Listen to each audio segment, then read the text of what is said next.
디도서 2장 11절에서 14절 말씀입니다. 제가 봉독하겠습니다. 모든 사람에게 구원을 주시는 하나님의 은혜가 나타나 우리를 양육하시되 경건하지 않은 것과 이 세상 정력을 다 버리고 신중함과 의로움과 경건함으로 이 세상을 살고 복스러운 소망과 우리의 크신 하나님 구주 예수 그리스도의 영광이 나타나심을 기다리게 하셨으니 그가 우리를 대신하여 자신을 주심은 모든 불법에서 우리를 속량하시고 우리를 깨끗하게 하사 선한 일을 열심히 하는 자기 백성이 되게 하려 하심이라. 아멘. 반갑습니다. 안내를 받으셨겠지만 오늘 담임 목사님 대신에 제가 서게 되었습니다. 부족하지만 오늘 하나님의 말씀으로 함께 은혜를 받기를 바랍니다. 오늘의 제목은 구원 리마인드입니다. 이 제목은 우리가 알고 있는 구원의 의미를 다시 한번 되새겨보자는 그런 뜻입니다. 아마 교회에서 가장 많이 듣는 말이 구원 또는 복음이라는 말일 거예요. 저도 여러분도 대화 속에서 많이 쓰는 단어들일 겁니다. 그런데 자칫하면 이 귀한 말이 그 의미는 사실 잘 모른 채 통용되고 있을지도 모릅니다. 신작에 있어서 구원은 신앙생활의 시작입니다.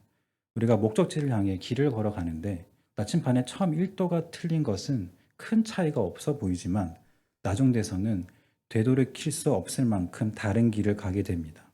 그러므로 신앙생활을 제대로 함에 있어서 구원을 올바르게 이해하는 것은 너무나 중요합니다. 구원을 어떻게 이해하느냐에 따라 인생의 끝에서 결말이 아주 다를 것입니다. 그래서 오늘은 구원 리마인드, 우리가 받은 구원의 의미를 성경을 보면서 다시 확인하는 그런 시간 되시기를 바랍니다. 그럼 한번 생각을 한번 해봅시다. 왜 인간이 구원을 받아야 할까요? 왜 인간은 구원이 필요할까요? 성경에서 구원은 죄로부터의 건짐을 의미합니다. 그러니까 왜 인간이 구원이 필요한가라는 이 질문은 왜 죄에서 건짐을 받아야 하는가라는 질문이라고 할 수가 있습니다. 이 답을 찾기 위해서 함께 창세기로 가보겠습니다. 창세기 1장의 1절입니다. 태초에 하나님이 천지를 창조하시니라. 창세기 1장 1절을 보면 하나님이 온 우주를 창조하셨습니다. 성경은 첫 장부터 하나님이 창조주시고 또 동시에 온 우주를 다스리는 통치자이심을 나타냅니다. 다윗은 시편 103편에 여호와께서 그의 보좌를 하늘에 세우시고 그의 왕권으로 만유를 다스리시는 도다 라고 고백을 했습니다. 그러면 하나님이 사람은 대체 왜 만드셨을까요? 아마 하나님의 영광을 위하여 창조하였다 또는 하나님을 찬송하게 하려고 지었다라는 아마 구절을 들어보셨을 겁니다. 분명 맞는 말이지만 좀 더 정확한 표현을 찾아보겠습니다. 창세기 1장 26절, 28절입니다. 하나님이 이르시되 우리의 형상을 따라 우리의 모양대로 우리가 사람을 만들고 그들로 바다의 물고기와 하늘의 새와 가축과 온 땅과 땅에 기는 모든 것을 다스리게 하자 하시고 하나님이 자기 형상 곧 하나님의 형상대로 사람을 창조하시되 남자와 여자를 창조하시고 하나님이 그들에게 복을 주시며 하나님이 그들에게 이르시되 생육하고 번성하여 땅에 충만하라 땅을 정복하라 바다의 물고기와 하늘의 새와 땅에 움직이는 모든 생물을 다스리라 하시니라. 여기 보시면 하나님이 왜 사람을 만들었다고 기록을 하고 있나요? 바로 바다의 물고기와 하늘의 새와 또 가축과 온 땅에 기는 모든 것을 다스리게 하기 위해서입니다. 그리고 28절 끝에는 창조하신 사람에게 직접 모든 생물을 다스리라고 명령을 하십니다. 아까 하나님이 창조주 되시고 온 우주의 주권자, 통치자가 되신다고 말씀을 드렸습니다. 그리고 이제 하나님이 사람을 만드셔서 이 땅을 대신 다스리도록 하셨습니다. 그래서 사람을 하나님의 대리 통치자라고 부릅니다. 또는 친숙한 표현으로는 하나님의 청직이라고 부를 수도 있겠습니다. 이것이 하나님이 사람을 만드신 이유입니다. 그러면 사람이 어떻게 하나님을 대신해서 이 땅을 대신 다스릴 수가 있을까요? 그것이 대체 어떻게 가능할까요? 바로 이 때문에 하나님이 유일하게 사람만 다른 피조물과 구별되게 만드셨습니다. 27절 이렇게 말합니다. 하나님이 하나님의 형상대로 사람을 만들었다. 아마 전에 하나님의 형상을 하나님은 보이지 않으시니까 영이시고 사람도 영이신 하나님을 따라 영혼을 가진 존재로 만들었다고 들었을 겁니다. 그런데 형상의 정확한 뜻은 동상입니다. 혹시 광화문에 가보셨다면 거기 서 있는 세종대왕 동상을 볼 수 있을 겁니다. 많은 업적을 남기신 분이에요. 만약 같이 간 자녀들이 누구냐고 묻는다면 지금 우리가 쓰고 있는 한글을 만드신 분이라고 얘기를 해줄 수 있을 거예요. 그러면 이 세종대왕 동상이 곧 600년 전에 이 땅에 있었던 세종대왕인가요? 그건 아니죠. 그렇지만 이 세종대왕 동상은 600년 전에 있었던 그 세종대왕을 떠올리게 합니다. 그게 바로 동상입니다. 사람은 하나님의 형상, 곧 하나님의 동상으로 지음을 받았습니다. 그러니까 사람은 하나님은 아니지만 보는 이로 하여금 하나님을 떠올리게 합니다. 사람은 보이지 않는 하나님을 보여주는 존재입니다. 모든 피조물이 하나님의 형상인 사람을 보고 보이지 않는 하나님을 보는 거예요. 어떻게 사람이 이 땅을 다스리는 대리 통치자의 역할을 할 수가 있냐? 바로 사람이 하나님의 형상이기 때문입니다. 사람을 보면 하나님이 보이기에 모든 피조물이 사람에게 복종하는 거예요. 그러니까 사람은 자기의 능력과 지혜로 이 땅을 다스리는 게 아니라 하나님으로부터 능력과 지혜를 부여받아 이 땅을 다스리는 겁니다. 본래 인간은 하나님의 뜻과 섭리에 따라서 문화를 만들고 역사를 이루어 나가도록 창조되었습니다. 그리고 하나님이 사람에게 두 번째 명령을 하십니다. 창세기 2장 16절 17절을 보겠습니다. 여호와 하나님이 그 사람에게 명하여 이르시되 동상 각종 나무의 열매는 내가 임의로 먹되 선악을 알게 하는 나무의 열매는 먹지 말라. 내가 먹는 날에는 반드시 죽으리라 하시니라. 하나님이 각종 나무의 열매는 마음대로 먹도록 하시고 딱 선악과만 먹지 말라고 하세요. 또 다른 구절을 찾아보면 하나님이 이 선악과 나무를 하필 또 동산 중앙에 잘 보이게 갖다 놓으셨어요. 그리고는 그 열매를 먹으면 반드시 죽으리라고 하십니다. 하나님이 사람을 하나님을 대신해서 다스리는 통치자로 세워놓고 왜 이런 명령을 하셨을까요? 시편 8편 5절 6절을 보겠습니다. 그를 하나님보다 조금 못하게 하시고 영화와 종기로 관을 씌우셨나이다. 주의 손으로 만드신 것을 다스리게 하시고 만물을 그의 발 아래 두셨으니. 하나님이 사람을 너무 존귀하게 만드셨습니다. 사람을 하나님보다 조금 못하게 하시고 만물을 그의 발 아래 두셨답니다. 그러면 사람이 어떻게 되기가 쉬울까요? 교만하게 되지 않을까요? 우리는 보통 선악과를 무시무시한 것으로 생각을 합니다. 차라리 없었으면 좋지 않았을까? 왜 하나님이 그걸 만들어 놓으셨을까? 라고 생각을 하기도 합니다. 그러나 선악과는 결코 무시무시한 것도 악한 것도 아닙니다. 선악과는 족쇄가 아닙니다. 우리가 결혼을 하면 결혼 반지를 낍니다. 결혼 반지는 부부 간의 결석을 의미해요. 그렇다고 결혼 반지가 족쇄인가요? 전혀 그렇지 않습니다. 이 결혼 반지는 서로에 대한 사랑과 신뢰와 헌신에 대한 증표입니다. 그러면 이 결혼 반지를 언제 슬며시 빼죠? 바람 필 때가 아닐까요? 나의 남편, 아내가 아니라 다른 남자, 다른 여자를 쳐다볼 때 영화에서는 꼭 반지를 빼는 장면을 보여줍니다. 선악과는 올바른 결혼 생활을 보여주는 결혼 반지와 마찬가지로 하나님과 인간과의 바람직하고 아름다운 관계를 보여주는 증표입니다. 선악과는 너는 피조물이다. 창조진 하나님을 전적으로 의지하고 하나님께 순종하고 살라는 뜻이에요. 매일매일 하나님의 주권자 되심을 인정하고 하나님을 경외하고 살라. 매일매일 하나님으로부터 사랑과 능력과 지혜를 공급받아 살라는 뜻이에요. 그러므로 선악과는 선한 것입니다. 하나님이 인간이 교만하지 않도록 마련해 놓으신 장치입니다. 그러면 대체 죄는 무엇일까요? 아마 하나님을 떠난 것이 죄라는 말을 많이 들으셨을 겁니다. 틀린 말은 아닌데 완전히 정확한 표현이라고는 할 수가 없습니다. 만약 하나님을 떠난 것이 죄라면 죄의 해결은 하나님을 다시 만나는 것이 됩니다. 여러분은 예수 그리스도를 통해서 이미 하나님을 다시 만났습니다. 그러면 여러분들은 여러분의 죄가 다 해결되었으니까 전혀 회개할 필요가 없을까요? 뭔가 아닌 것 같지 않으세요? 그래서 하나님을 떠났다는 말은 죄가 아니라 죄의 결과로 보는 것이 더 정확합니다. 그러면 대체 죄는 무엇일까요? 창세기 3장 1절에서 6절을 보겠습니다. 이 구절은 뱀과 하와의 대화입니다. 그런데 뱀은 여호와 하나님이 지으신 들짐승 중에 가장 강교하니라. 뱀이 여자에게 물어 이르되 하나님이 참으로 너희에게 동산 모든 나무의 열매를 먹지 말라 하시더냐. 여자가 뱀에게 말하되 동산 나무의 열매를 우리가 먹을 수 있으나 동산 중앙에 있는 나무의 열매는 하나님의 말씀에 너희는 먹지도 말고 만지지도 말라 너희가 죽을까 하노라 하셨느니라. 뱀이 여자에게 이르되 너희가 결코 죽지 아니하리라. 너희가 그것을 먹는 날에는 너희 눈이 밝아져 하나님과 같이 되어 선악을 알 줄 하나님이 아심이니라. 여자가 그 나무를 본즉 먹음직도 하고 보암직도 하고 지혜롭게 할 만큼 탐스럽기도 한 나무인지라. 여자가 그 열매를 따먹고 자기와 함께 있는 남편에게도 주매 그도 먹은지라. 죄가 무엇인지 확인하기 위해서 한번 예를 들어 보겠습니다. 우리가 이런 광고를 봅니다. 이 약을 먹기만 하면 몸무게 앞자리가 바뀝니다. 이 광고를 보고 그 약을 삽니다. 이 약을 왜 살까요? 힘들이지 않고 살을 뺐으면 좋겠거든요. 그런데 이 약을 먹으면 그렇게 된답니다. 광고가 말하는 대로 그렇게 되고 싶어서 약을 사는 거예요. 뱀이 하와에게 이렇게 말합니다. 너희가 그것을 먹으면 하나님과 같이 되어 선악을 알게 될 것이다. 이 말은 분명 거짓말이에요.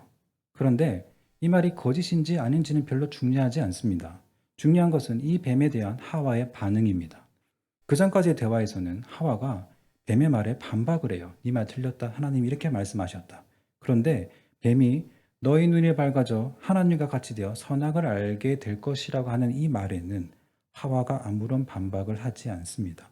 그리고 이제 하와의 눈에 선악과가 먹음직도 하고 보암직도 하고 지혜롭게 할 만큼 탐스럽게도 보입니다. 결국 하와는 그 열매를 따먹습니다. 하와가 왜 그 열매를 따먹었을까요? 좀 전에 왜 그 광고를 보고 약을 산다고 했죠? 그 광고대로 이루어지고 싶어서요. 그러면 하와가 왜 그 열매를 따먹었을까요?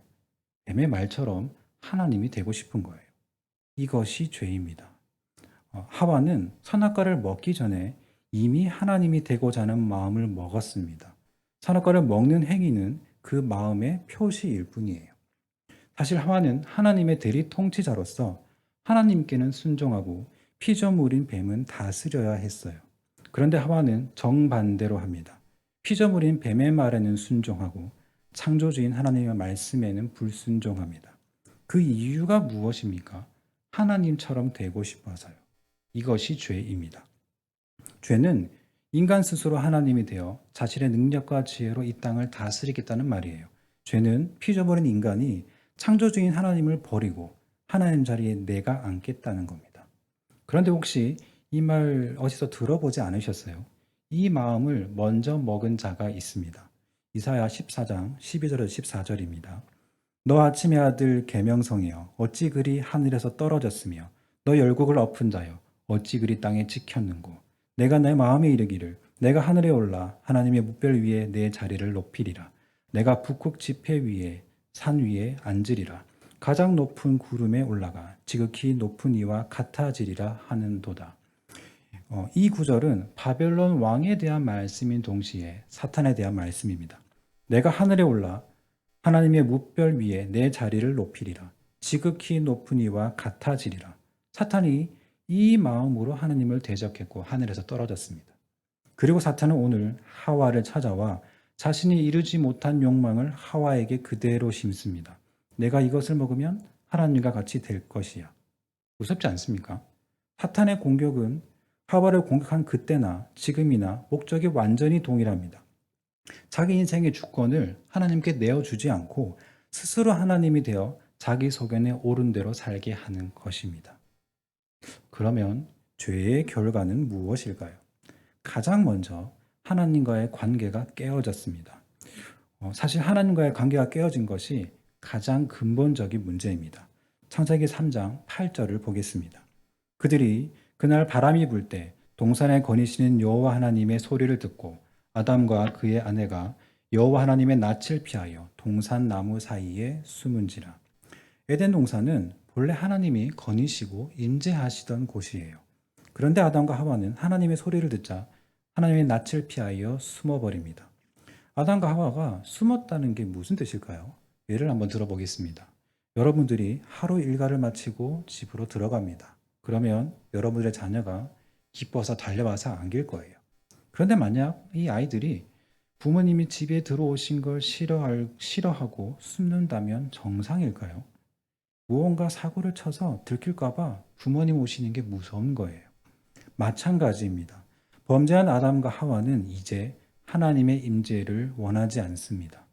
하나님의 임재 가운데 살아야 될 인간이 이제 하나님의 임재를 싫어합니다. 사람은 죄를 지은 이유로 본능적으로 하나님을 싫어합니다. 로마서 1장 28절은 이렇게 말합니다. 또한 그들이 마음에 하나님 두기를 싫어하며 하나님께서 그들을 그 상실한 마음대로 내버려 두사 합당하지 못한 일을 하게 하셨으니. 그래서 저와 여러분이 예수를 믿고 교회를 다니지만 예배 자리에 오는 것, 또 기도하거나 성경을 읽는 것이 우리가 게임하는 것처럼 그렇게 쉽게 되지가 않아요. 본능적으로 하나님을 가까이 하는 것을 싫어하기 때문입니다. 그뿐만이 아닙니다. 죄는 부부간의 관계도 깨트려 버렸습니다. 창세기 3장 16절을 보겠습니다.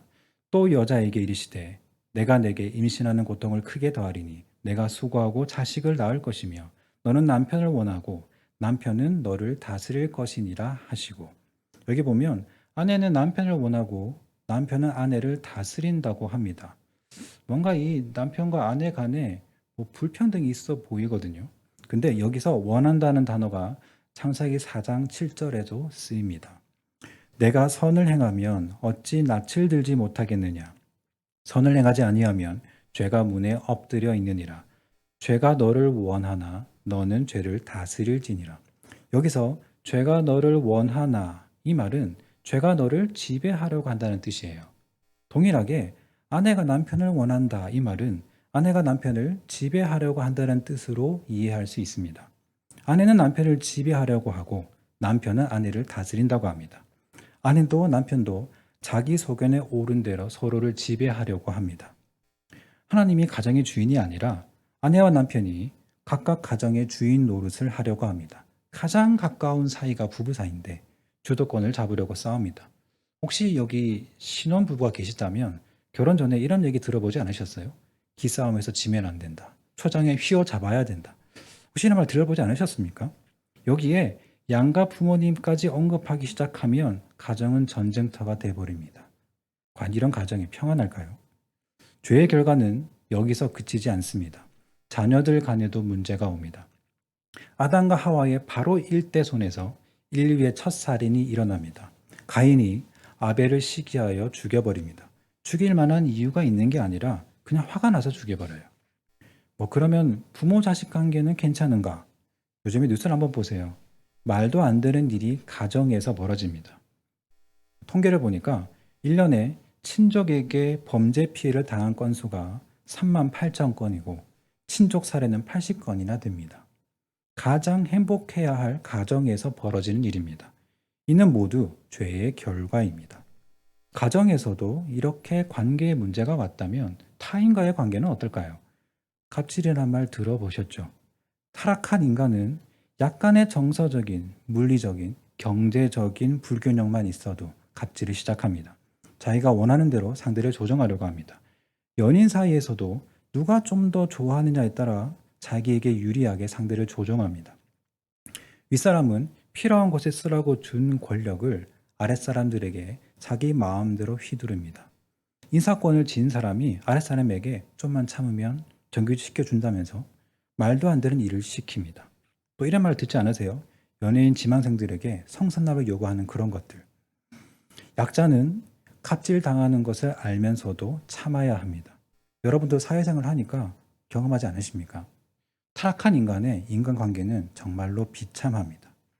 죄의 결과가 그러면 이 관계의 문제만 가져왔을까요? 그렇지 않습니다. 이제 인간은 생존 문제에 당면했습니다. 먼저 범죄하기 이전의 모습을 확인해 보겠습니다. 창세기 1장 29절입니다. 하나님이 이르시되 내가 온 지면에 씨 맺는 모든 채소와 씨 가진 모든 열매에 맺는 모든 나무를 너희에게 주노니 너희가 너희의 먹을거리가 되리라. 하나님이 사람에게 먹을거리를 주십니다. 분명 아담과 하와는 에덴의 풍성함을 누리고 살았을 것입니다. 네, 그러나 범죄한 인간은 그렇지가 않아요. 인간이 모든 것을 공급하시는 하나님을 거부하고 하나님 자리에 앉았습니다. 이제 의식주 문제를 스스로 책임져야 합니다. 그런데 능력이 무한하면 좋겠는데 인간은 유한한 존재입니다. 창세기 3장 17절, 19절을 보겠습니다. 아담에게 이르시되 내가 내 아내의 말을 듣고 내가 내게 먹지 말라 한 나무의 열매를 먹었은즉 땅은 너로 말미암아 저주를 받고 너는 내 평생에 수고하여야 그 소산을 먹으리라. 땅이 내게 가시덤불과 엉겅퀴를 낼 것이라. 내가 먹을 것은 밭의 채소인즉 내가 흙으로 돌아갈 때까지 얼굴에 땀을 흘려야 먹을 것을 먹으리니 내가 그것에서 취함을 입었음이라. 너는 흙이니 흙으로 돌아갈 것이니라 하시니라. 본래 사람의 노동은 생존을 위한 것이 아니었어요. 그런데 이제 인간은 평생 수고하고 얼굴에 땀을 흘려야 땅의 소산을 먹는 존재가 되었습니다. 생존 문제에 당면한 인간은 자연스럽게 탐욕적인 존재가 됩니다. 더 많이 가지고 더 많이 쌓아 놓아야 생존을 보장받을 수 있기 때문이에요. 세상은 이것을 당연하게 여깁니다. 이런 말 많이 들어보지 않으셨어요? 공부 열심히 해서 좋은 대학에 가고 좋은 직장에 취직해야 한다. 공무원이 최고다. 공기업이 최고다. 돈을 투자해서 돈을 불려야 한다. 다들 왜 이런 말을 합니까? 부모님들이 또 우리 어른들이 이미 다 경험을 해봤거든요. 세상을 살아보니 돈이면 다 되더라. 다들 그렇게 말하고 듣고 하지 않습니까? 여러분도 한번 생각해 보세요. 여러분들이 어떤 상태이면 여러분들의 안전이 보장된다고 생각이 드시나요? 통장에 한 100억 정도 있으면 어떠세요? 일평생 좀 편안하고 안전이 보장될 것 같지 않으세요? 아니면 여러분들이 서울에 아파트가 여러 채가 있어요. 그래서 건물주가 돼서 월세를 매달 받고 사는 건 어때요? 그러면 좀 안전하다는 생각이 좀 들지 않으세요? 다들 그렇게 생각을 할 겁니다. 대체 왜 그럴까요? 범죄한 이후의 인간은 생존을 스스로 책임져야 하기 때문입니다. 보통 양육강식이란 말은 동물의 세계를 표현할 때 쓰는 말이에요. 그런데 이 말은 인간 세계에서도 쓸 수 있는 말입니다. 창세기 6장에 노아의 시대가 그러했습니다. 창세기 6장 2절에 하나님의 아들들이 사람의 딸들의 아름다움을 보고 자기들이 좋아하는 모든 여자를 아내로 삼는지라. 이때는 타인에 대한 갑질과 또 생존을 위한 탐욕이 서로 함께 작동해서 자신의 생존과 탐욕을 위해서 남의 것을 힘으로 빼앗는 시대였습니다. 그러면 지금은 다를까요? 현대는 좀 더 세련되고 좀 더 고급스럽게 남을 짓밟습니다. 또한 이 생존 문제에 허덕이는 인간은 삶의 목적과 방향을 상실했습니다. 원래 하나님이 사람을 만드신 목적을 잃어버린 거예요. 하나님 우리를 만드신 목적은 꿈에도 생각하지 못하고 그냥 의식주를 위해서 살아갑니다. 길 가는 사람 아무나 붙잡고 물어보세요. 삶의 목적이 무엇인지, 무엇을 위해 지금 이렇게 열심히 사는지. 대부분 돈일 거예요. 안정된 직장일 거예요. 먹고 살아야 되거든요. 그런데 이 삶의 목적은 하나님과의 관계에서 오는 우리의 본질적인 요소입니다. 그러므로 사람은 자신을 만드신 분, 삶의 목적과 방향을 부여하시는 분을 만나지 못하면 절대로 삶의 목적을 알 수가 없습니다. 하나님을 만나지 못하면 인생이 돈이 있고 없고와 상관없이 막막합니다. 삶의 본질을 놓쳤거든요. 사람이 돈을 벌려고 살아갑니까? 사람이 성공하는 게 삶의 목적입니까? 아니잖아요. 사람의 삶은 굴곡이 있을 수 있어요. 뭔가 일이 잘 될 수도 있고 잘 되지 않아서 어려워질 수도 있습니다. 그러나 하나님을 만난 사람, 하나님으로부터 삶의 목적을 부여받은 사람은 하나님과 동행하며 묵묵히 믿음의 길을 갈 수가 있습니다. 마지막으로 죄의 결과 네 번째, 죽음입니다. 우리는 죽음을 당연하게 생각합니다. 죽음을 우리 삶의 도처에서 볼 수 있기 때문이에요. 그러면 과연 이 죽음이 과연 자연스러운 것일까요? 두 가지 실제 이야기가 있습니다. 아들을 잃은 과부가 너무 슬퍼서 석가를 찾아갔습니다. 석가는 사람이 죽어나간 적이 없는 집을 찾아보라고 조언을 해 주었습니다. 이때가 지금으로부터 약 2500년 전이고요. 또 이 석가가 살던 이곳이 대가족이 이상적인 가족 제도로 여겨지는 나라였기 때문에 아마 모든 가정에서 조부모나 증조부모의 장례를 다 치렀을 거예요. 그러니까 역시나 과부는 찾아다니면서 죽음이 없는 집, 장례를 치러본 적이 없는 집을 찾을 수가 없었습니다. 그러다 석가는 과부에게 죽음이 모든 집에 있는 자연스러운 일이니까 죽음이라는 순리를 받아들이고 살아라 라고 가르쳤습니다. 비슷한 이야기가 성경에도 나와요.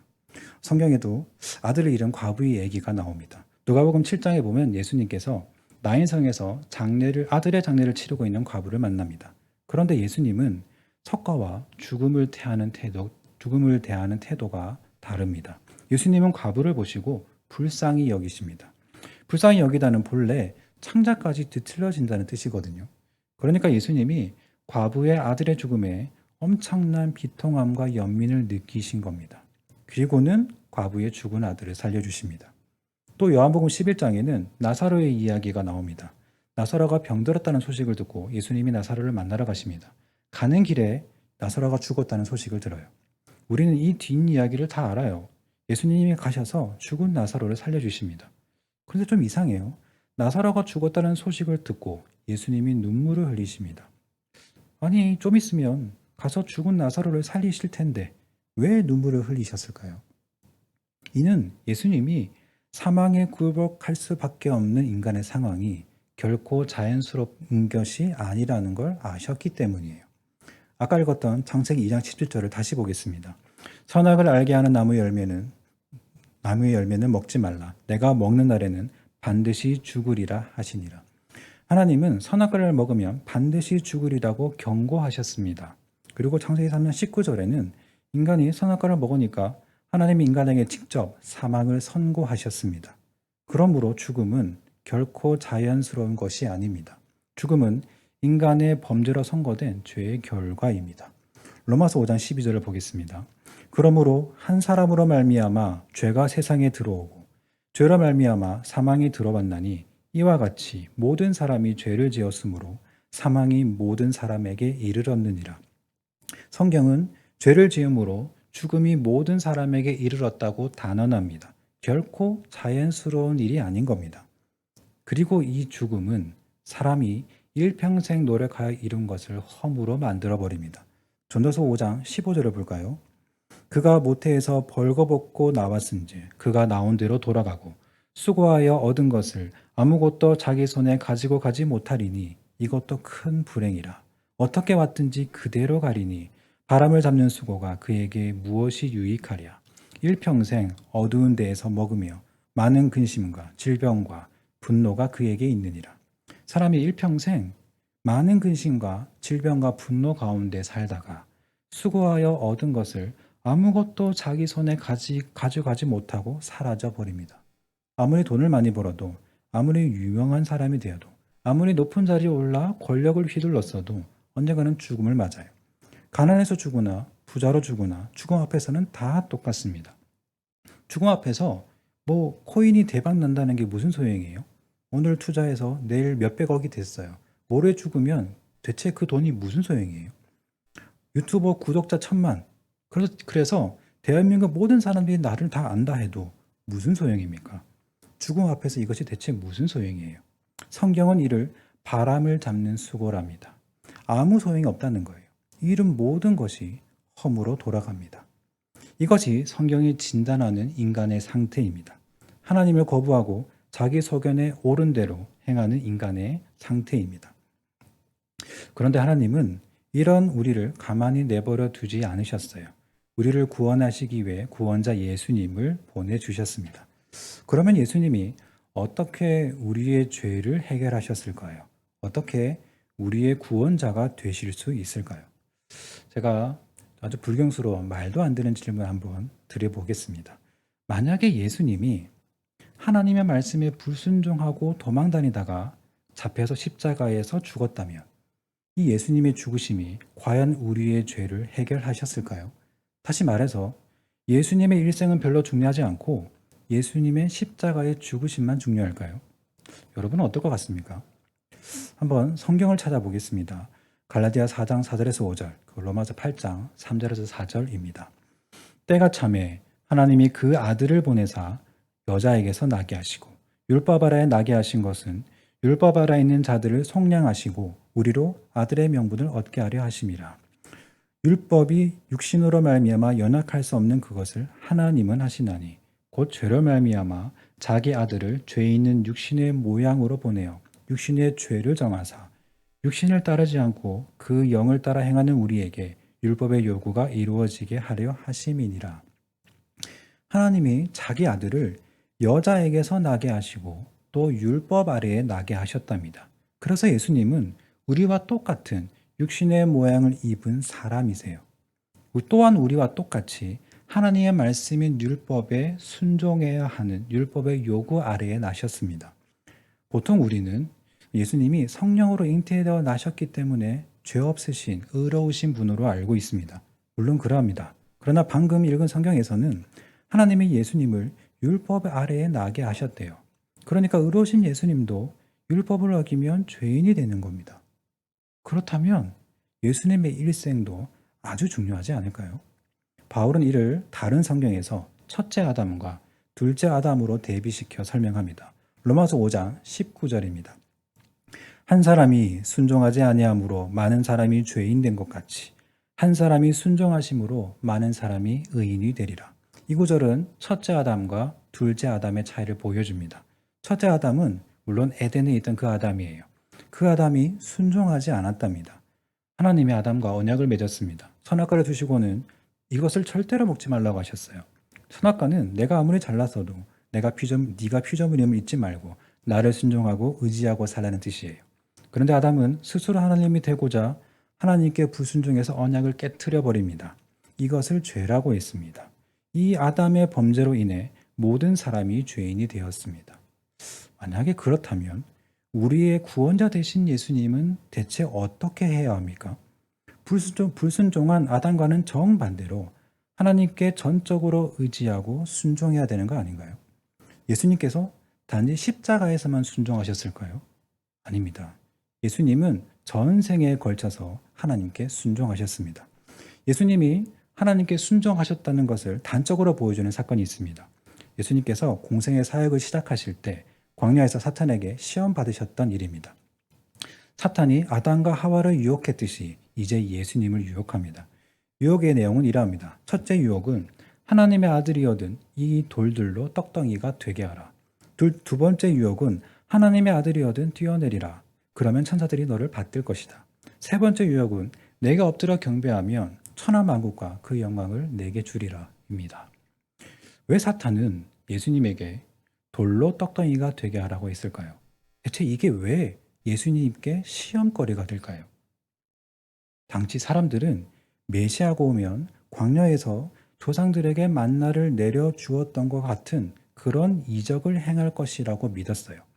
사람들은 이러한 사람들의 바램을 염두에 두고 네가 돌로 떡을 만들면 사람들이 너를 메시아로 받아들일 것이 아니냐라고 유혹하는 겁니다. 그러면 대체 왜 성전 꼭대기에서 뛰어내리라고 했을까요? 사람들 앞에 자기를 드러내라는 거예요. 내가 뛰어내리면 천사들이 너를 받들 것이고 그러면 사람들이 너를 메시아로 받아들일 것이다.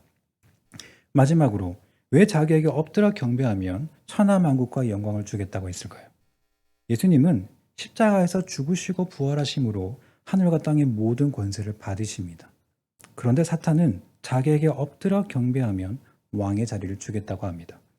대체 이 모든 유혹의 목적이 무엇일까요? 이 시험의 시기가 중요합니다.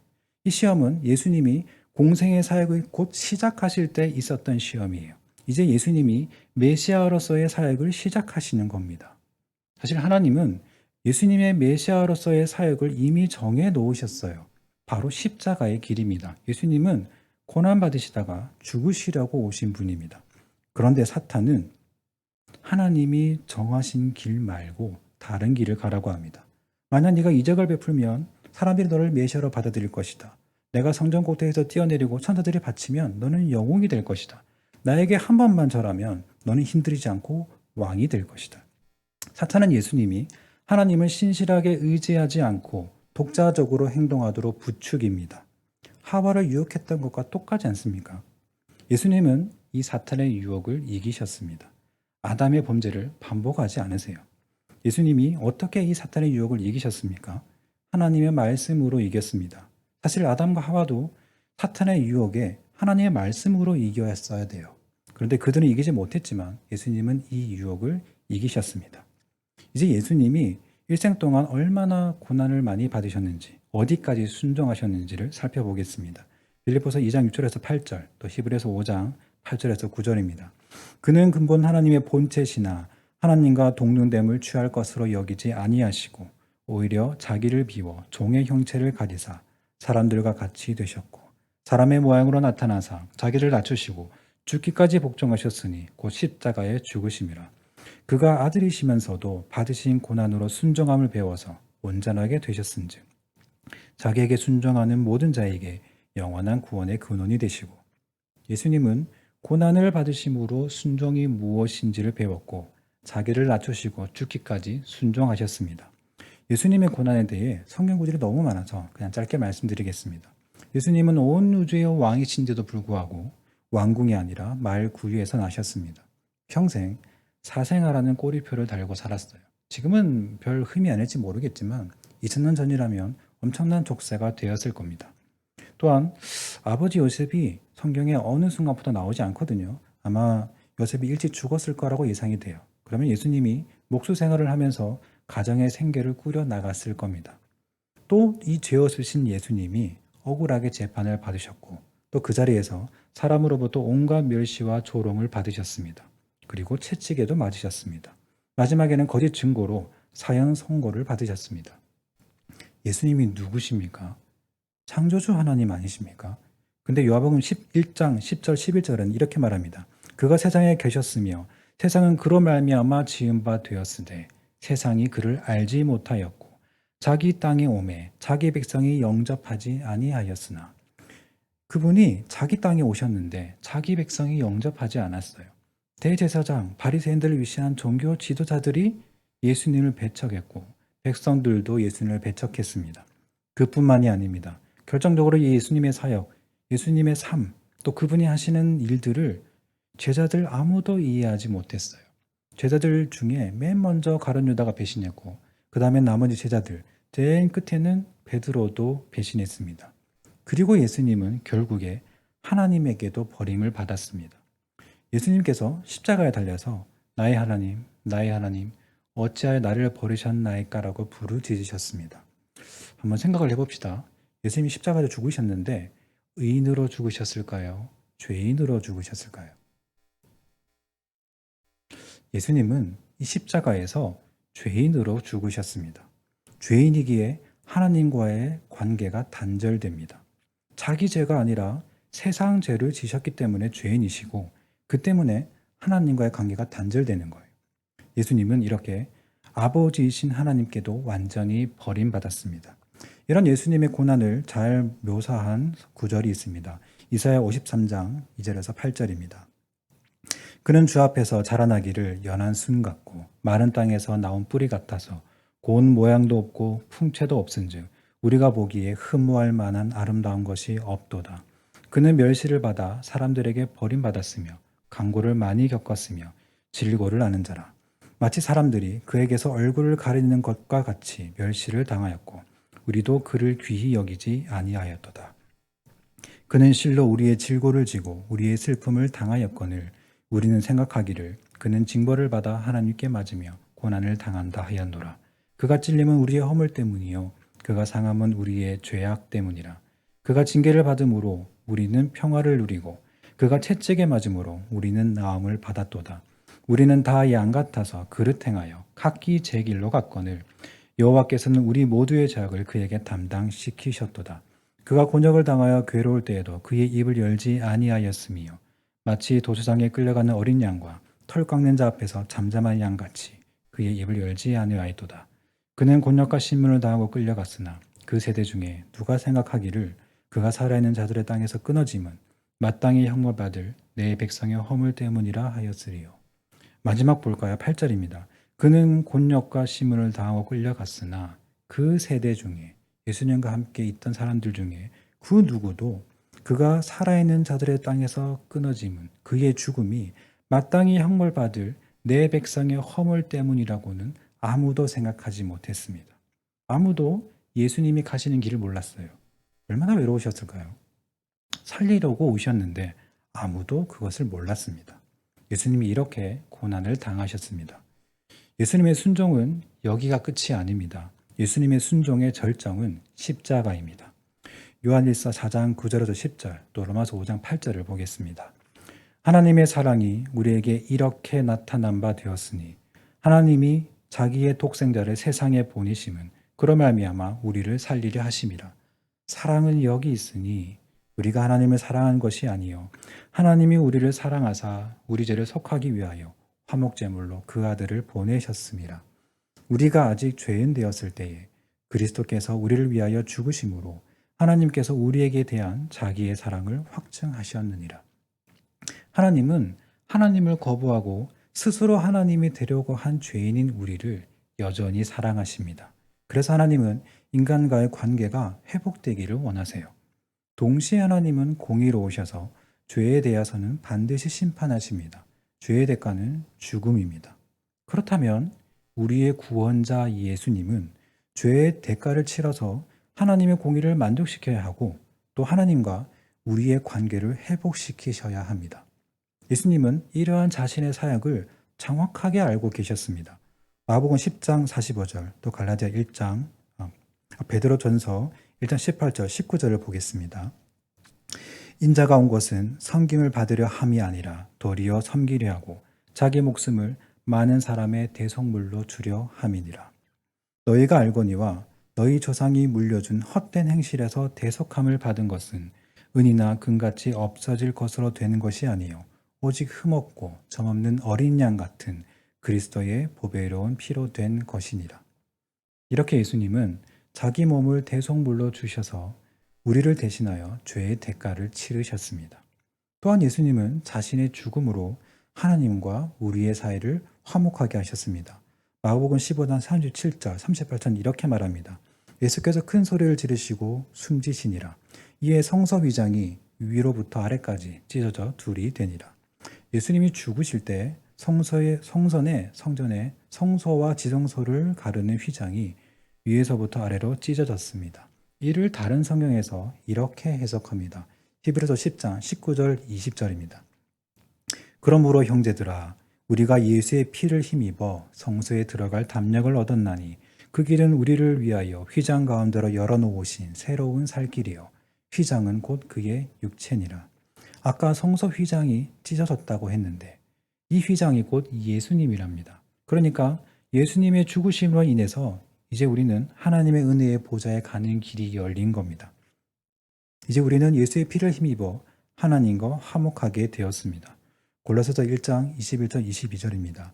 전에 악한 행실로 멀리 떠나 마음의 원수 되었던 너희를 이제는 그의 육체의 죽으심으로 말미암아 화목하게 하사 너희를 거룩하고 흠없고 책망할 것이 없는 자로 그 앞에 세우고자 하셨으니. 이렇게 예수님이 십자가에서 우리의 죄를 대속하셨고 또 하나님과 우리를 화목하게 하셨습니다. 그렇다면 이 예수님의 메시아적인 사역을 전부 다 이루신 것 아닌가요? 굳이 예수님이 부활하실 필요가 있을까요? 왜 예수님이 부활하셔야 될까요? 요한복음 19장 6절을 보겠습니다. 빌라도의 재판 장면입니다. 대제사장들과 아랫사람들이 예수를 보고 소리질러 이르되 십자가에 못 박으소서 십자가에 못 박으소서 하는지라. 빌라도가 이르되 너희가 친히 데려다가 십자가에 못 박으라. 나는 그에게서 죄를 찾지 못하였노라. 예수님은 유대 종교 지도자들의 요구로 로마 군인에 의해 십자가에서 죽으셨습니다. 예수님의 재판 장면에서 대체 왜 종교 지도자들은 예수님을 십자가에 못 박으라고 소리를 질렀을까요? 물론 십자가는 가장 괴로운 형틀입니다. 아마 예수님에게 괴로움을 주고자 하는 목적도 있었을 거예요. 그러나 종교 지도자들에게는 다른 의도가 있습니다. 그들은 율법을 잘 아는 자들이에요. 신명기에 이런 말씀이 있습니다. 신명기 21장 23절입니다. 나무에 달린 자는 하나님께 저주를 받았음이니라. 그러니까 이 종교 지도자들은 이 신명기의 율법을 따라 예수님을 십자가에 처형당하게 하고 싶은 거예요. 그러면 모든 사람들이 예수님이 하나님의 저주를 받아 죽은 것으로 생각을 하겠죠. 대체 왜 그랬을까요? 생각을 한번 해보세요. 하나님의 저주를 받은 자가 어떻게 하나님이 보내신 메시아가 될 수가 있을까요? 될 수가 없겠죠. 그러면 예수님이 하나님이 보내신 메시아가 아니라면 곧 거짓 선지자가 되는 겁니다. 유대 종교 지도자들은 사람들이 예수님이 메시아가 아니라 거짓 선지자라고 알게 하고 싶은 거예요. 종교 지도자들의 이 기략은 완전히 성공했습니다. 그래서 율법에 정통했던 바울이 열심을 내서 거짓 선지자 예수를 따르던 무리들을 잡으러 다닌 겁니다. 그게 하나님께 열심인 줄 알고요. 바울이 보기에 예수는 하나님의 저주를 받아 십자가에서 죽었으니까 절대로 메시아가 될 수 없는 겁니다. 그러다가 바울에게 소위 멘붕이 되는 상황이 찾아옵니다. 부활하신 주님을 만난 거예요. 부활이 어떤 사건입니까? 원래 죽음은 자연스러운 일이 아니었지만 타락 이후로 죽음은 자연스러운 일이 되었습니다. 죽음은 자연스러운 일인 반면에 부활은 결코 자연스러운 일이 아니에요. 생명을 주관하시는 하나님만이 하실 수 있는 일입니다. 그러면 예수님이 부활했다는 것은 하나님이 예수님을 다시 살렸다는 말이 돼요. 바울이 멘붕 상태가 되었습니다. 아니, 어떻게 하나님의 저주를 받아 죽은 자를 하나님이 다시 살리실 수가 있는가? 대체 예수는 왜 죽었는가? 왜 하나님께 저주를 받았다고 하는 죽음을 맞았는가? 바울은 식음을 전폐합니다. 지금까지 알고 있던 율법과 현실에 균열이 생겼거든요. 그러다가 깨닫습니다. 바울도 율법에 정통한 사람 아닙니까? 바로 율법을 인용합니다. 갈라디아서 3장 13절입니다.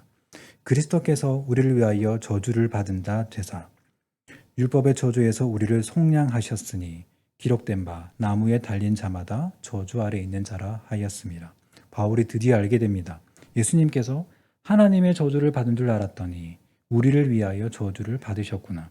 하나님이 우리에게 내리신 저주를 대신 받고 우리를 위하여 죽으셨구나. 그분이 하나님이 준비하신 어린 양, 대속제물, 하나님의 아들 메시아구나. 이것을 깨달은 바울은 가만히 있지를 못합니다.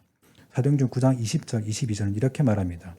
즉시로 각 회당에서 예수가 하나님의 아들이심을 전파하니 22절에는 사울은 힘을 더 얻어 예수를 그리스도라 증언하여 다메섹에 사는 유대인들을 당혹하게 하니라.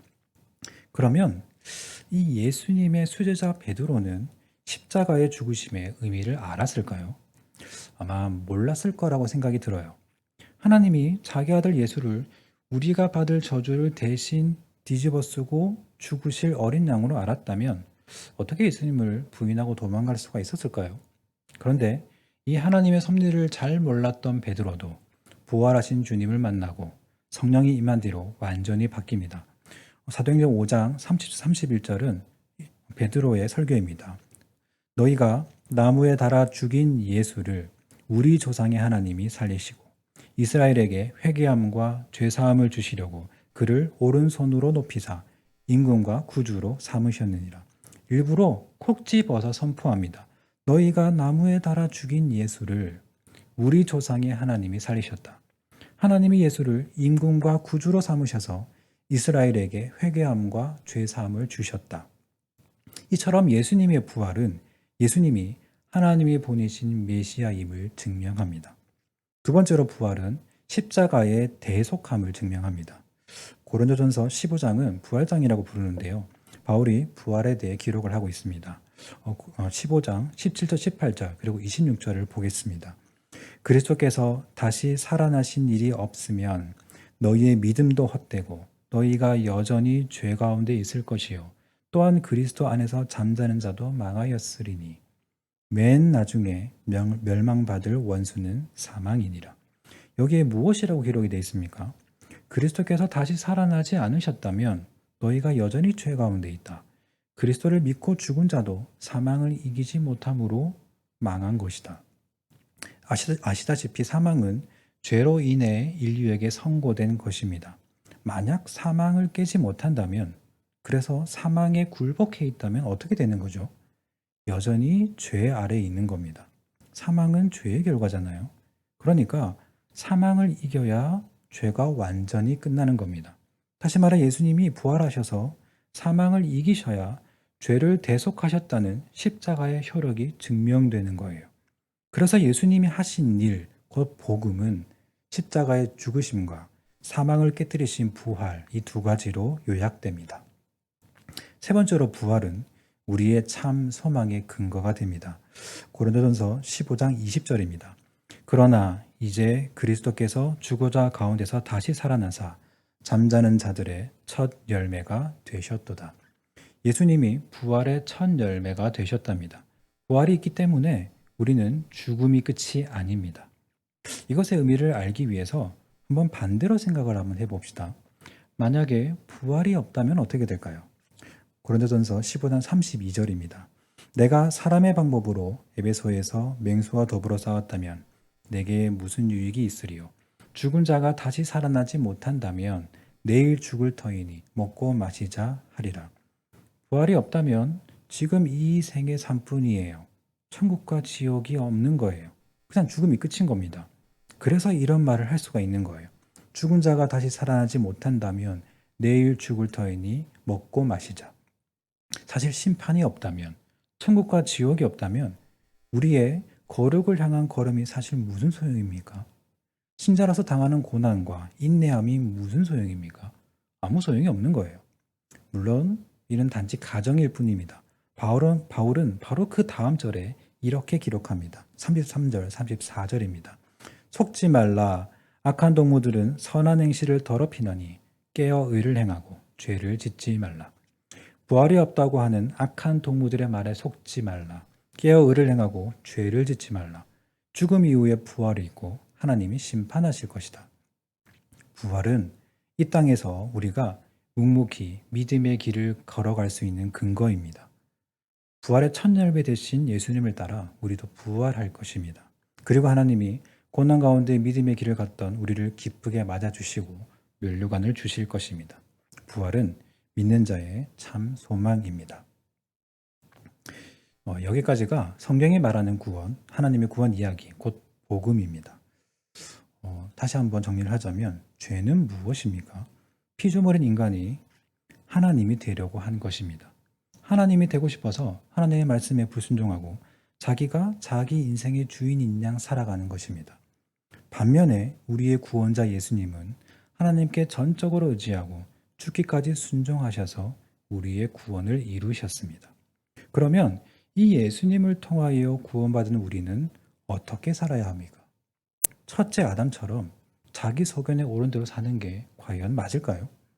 구원을 받았다 하면서 성령을 따라 살지 않고 죄와 벗하며 사는 것이 과연 맞을까요?